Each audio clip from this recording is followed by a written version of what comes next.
नमस्कार दोस्तों, मैं आपका अपना एडवोकेट पंकज सिंह, जिला गाजियाबाद से। दोस्तों, आज बात करते हैं भारतीय साक्ष्य अधिनियम 1872 के बारे में, इंडियन एविडेंस एक्ट 1872। नमस्कार दोस्तों, आज हम जानेंगे भारतीय साक्ष्य अधिनियम इंडियन एविडेंस एक्ट को 15 मार्च 1872 को कानून लाया गया। इस कानून का मुख्य उद्देश्य न्यायिक कार्रवाइयों में साक्ष्य को कैसे एकत्र करके पेश करना होता है। यह बतलाता है इस संबंध में साक्ष्य अधिनियम की महत्वपूर्ण जानकारी, जैसे यह कब और कहाँ लागू होता है और इसका क्या महत्व है और यह किन मामलों में किस तरह अप्लाई होता है। यह सभी जानकारी इस लेख में हम जानेंगे। इसके अलावा यह कहाँ किन मामलों में नहीं लागू होता है, यह भी इस लेख के माध्यम से समझने का प्रयास करेंगे। साथ ही इसमें कितनी धाराएं हैं, यह भी जानेंगे। वैसे साक्ष्य अधिनियम में कुल 167 धाराएं हैं, जिन्हें 10 अध्यायों में बांटा गया है। प्रत्येक धारा मामले की साक्ष्य पेश करने की कार्रवाई को कैसे पूर्ण करती है, यह बतलाता है। इसका मूल उद्देश्य एवं महत्व न्यायालय की साक्ष्य संबंधी समस्त कार्यवाहियों में लागू होता है होता है। भारतीय साक्ष्य अधिनियम इंडियन एविडेंस एक्ट 1872 कहाँ लागू होता है। भारतीय साक्ष्य अधिनियम कानून को बनाने का उद्देश्य मात्र इतना था कि किसी मामले की सुनवाई हेतु जो साक्ष्य न्यायालय के समक्ष प्रस्तुत किए जाते हैं, उनको किस तरह से किसे कब प्रस्तुत करना होगा, यह बताता है। वैसे बात करें तो ये कानून कहाँ लागू होता है, तो समस्त न्यायिक कार्रवाइयों में लागू होता है। जैसा कि हम जानते हैं कि किसी भी मामले में साक्ष्य ही हमें यह बतलाते हैं कि अपराधी है या नहीं। इसके अलावा साक्ष्य की महत्वता को लेकर ये न्यायालय किसी मामले पर निष्कर्ष कर सकेंगे। इस तरह से साक्ष्य कानून मामलों निष्पक्ष जांच हेतु साक्ष्य प्रस्तुत करने के तरीकों को बतलाता है। भारतीय साक्ष्य अधिनियम इंडियन एविडेंस एक्ट 1872 कहाँ लागू नहीं होता। भारतीय साक्ष्य अधिनियम वैसे समस्त न्यायिक कार्रवाइयों को पूर्ण साक्ष्य को पेश करना होगा। इसके अलावा जब तक न्यायालय के समक्ष समस्त साक्ष्य प्रस्तुत नहीं करेंगे, तब तक न्यायालय किसी निष्कर्ष पर नहीं पहुंच सकेंगे। लेकिन किसी न्यायालय या ऑफिसर के समक्ष पेश किए गए शपथ पत्रों को न किसी मध्यस्थ के समक्ष की कार्रवाइयों पर लागू होता है। अर्थात किसी न्यायालय का ऑफिसर के समक्ष पेश किए गए शपथ पत्रों को साक्ष्य स्वरूप आंका नहीं जा सकता है। वह साक्ष्य नहीं कहे जाएंगे और किसी मामले में मध्यस्थ के लिए की गई कार्रवाई को साक्ष्य नहीं माना जाएगा। धाराएं, इस कानून में 167 धाराएं हैं, जिन्हें हम क्रम से जानेंगे। इसके अलावा प्रत्येक धारा की विस्तृत जानकारी भी इस लेख में हम जान सकेंगे। संक्षिप्त नाम, विस्तार एवं प्रारंभ पहला नंबर है। अधिनियमों का निरसन दूसरा। तीसरा निर्वचन खंड। चौथा उपधारणा करना। अध्याय 2 विवादक तथ्यों और सुसंगत तथ्यों का साक्ष्य दिया जा सकेगा। एक ही समव्यवहार के भाग होने वाले तथ्यों की सुसंगति, वे तथ्य जो विवादक तथ्यों के प्रसंग हेतु या परिणाम है, हेतु तैयारी और पूर्ण का या पश्चात का आचरण, सुसंगत तथ्यों के स्पष्टीकरण के पुनर्स्थापन के लिए आवश्यक तथ्य, सामान्य परिकल्पना के बारे में षड्यंत्रकारी द्वारा कही गई या की गई बातें। ये तथ्य जो अन्यथा सुसंगत नहीं है, कब सुसंगत हैं। नुकसानी के लिए वादों में रकम अवधारित करने के लिए न्यायालय को समर्थ करने की प्रवृत्ति रखने वाले तथ्य सुसंगत है। जबकि अधिकार या रूढ़ी प्रसंगत है, तब सुसंगत तथ्य। मन या शरीर की दशा या शारीरिक संवेदना का अस्तित्व दर्शित करने वाले तथ्य। कार्य आकस्मिक या शास्य था, इस प्रश्न पर प्रकाश डालने वाले तथ्य। कारोबार के अनुक्रम का अस्तित्व कब सुसंगत है। स्वीकृति की परिभाषा, स्वीकृति कार्रवाई के पक्षकार या उसके अभिकर्ता द्वारा कथन स्वीकृतियां हैं। उन व्यक्तियों द्वारा स्वीकृतियां जिनकी स्थिति बाद के पक्षकारों के विरुद्ध साबित की जानी चाहिए। बाद के पक्षकार द्वारा अभिव्यक्त रूप से निर्दिष्ट व्यक्तियों द्वारा स्वीकृतियों का उन्हें करने वाले व्यक्तियों के विरुद्ध और उनके द्वारा या उनकी ओर से साबित किया जाना। दस्तावेजों की अंतर्वस्तु के बारे में मौखिक स्वीकृतियां सब कब सुसंगत होती हैं। इलेक्ट्रॉनिक अभिलेखों की अंतर्वस्तु के बारे में मौखिक स्वीकृतियां कब सुसंगत होती हैं। सिविल मामलों में स्वीकृतियां कब सुसंगत होती हैं। उत्प्रेरणा, धमकी या वचन द्वारा कराई गई संस्वीकृति दांडिक कार्रवाई में कब विसंगत होती है। पुलिस अफसर से की गई संस्कृति का साबित न किया जाना, पुलिस की अभिरक्षा होते हुए अभियुक्त द्वारा की गई संस्कृति का उसके विरुद्ध साबित न किया जाना। अभियुक्त से प्राप्त जानकारी में से कितनी साबित की जा सकेगी। उत्प्रेरणा, धमकी या वचन से पैदा हुए मन पर प्रभाव के हो जाने के पश्चात की गई संस्कृति सुसंगत है। अन्यथा सुसंगत संस्कृति को गुप्त रखने के वचन आदि के कारण विसंगत न हो जाना। साबित संस्कृति को जो उससे करने वाले व्यक्ति तथा एक ही अपराध के लिए संयुक्त रूप से विचारित अन्य को प्रभावित करती है, विचार में लेना। स्वीकृतियां निश्चायक सबूत नहीं है, किंतु विबंध कर सकती है। वे दशाएं जिनमें उस व्यक्ति द्वारा सुसंगत तथ्य का किया गया कथन सुसंगत है, जो मर गया है या मिल नहीं सकता इत्यादि। किसी साक्ष्य में कथित तथ्यों की सत्यता को पश्चातवर्ती कार्यवाही में साबित करने के लिए उस साक्ष्य की सुसंगति। लेखा पुस्तकों की प्रविष्टियां जिनमें वे शामिल हैं, इन्हें जिन्हें इलेक्ट्रॉनिक रूप में उल्लेख रखा गया है, वे कब सुसंगत है। कर्तव्य पालन में की गई लोक अभिलेख या इलेक्ट्रॉनिक अभिलेख की प्रविष्टियों की सुसंगति। मानचित्रों, चार्टों और रेखांकनों के कथनों की सुसंगति।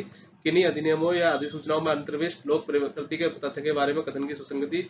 विधि की पुस्तकों में अंतर्विष्ट किसी विधि के कथनों की सुसंगति, जबकि कथन किसी बातचीत, दस्तावेज, इलेक्ट्रॉनिक अभिलेख, पुस्तक अथवा पत्रों या कागज पत्रों की आवली का भाग हो, तब क्या साक्ष्य दिया जाए। द्वितीय बाद या विचारण के वारणार्थ पूर्व निर्णय सुसंगत है। प्रोबेट इत्यादि विषयक अधिकारिता के किन्हीं निर्णयों की सुसंगति। धारा 41 में वर्णित से भिन्न निर्णयों, आदेशों या टिप्पणियों की सुसंगति और प्रभाव। धाराओं 40, 41 और 42 में वर्णित से भिन्न निर्णय आदि कब सुसंगत है।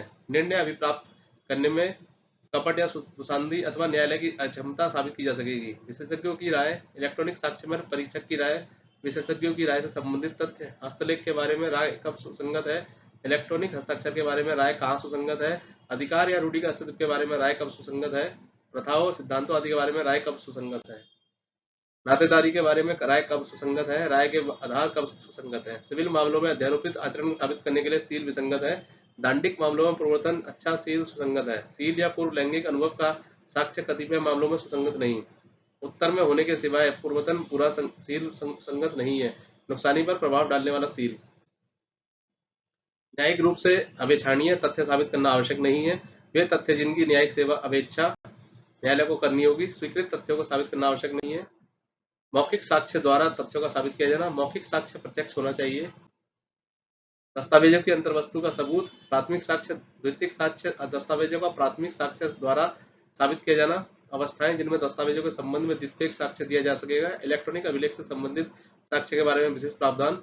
इलेक्ट्रॉनिक अभिलेखों की ग्राह्यता। पेश करने की सूचना के बारे में नियम। जिस व्यक्ति के बारे में कथित है कि उसने पेश किए गए दस्तावेज को हस्ताक्षरित किया था या लिखा था, उस व्यक्ति के हस्ताक्षर या हस्ताक्षर का साबित किया जाना। इलेक्ट्रॉनिक हस्ताक्षर के बारे में सबूत। ऐसे दस्तावेजों के निष्पादन का साबित किया जाना जिसका अनुप्रमाणित होना विधि द्वारा अपेक्षित है।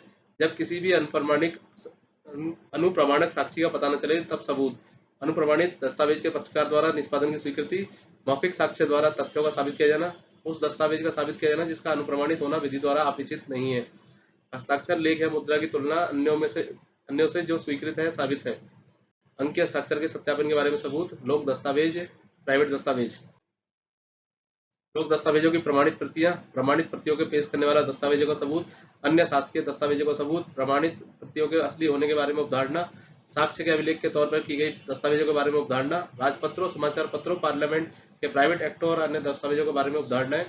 इलेक्ट्रॉनिक रूप में राजपत्रों के बारे में अवधारणा। मुद्रा का हस्ताक्षर के सबूत के बिना इंग्लैंड में ग्राह्य दस्तावेजों के बारे में अवधारणा।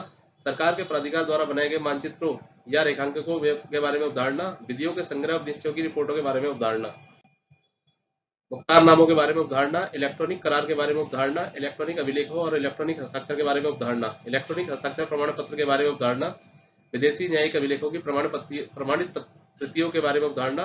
पुस्तकों, मानचित्रों और चार्टों के बारे में अवधारणा। तार संदेशों के बारे में अवधारणा। इलेक्ट्रॉनिक संदेशों के बारे में अवधारणा। पेश न की गई दस्तावेजों के समय निष्पादन आदि के बारे में अवधारणा। 3 वर्ष पुरानी दस्तावेजों के बारे में अवधारणा।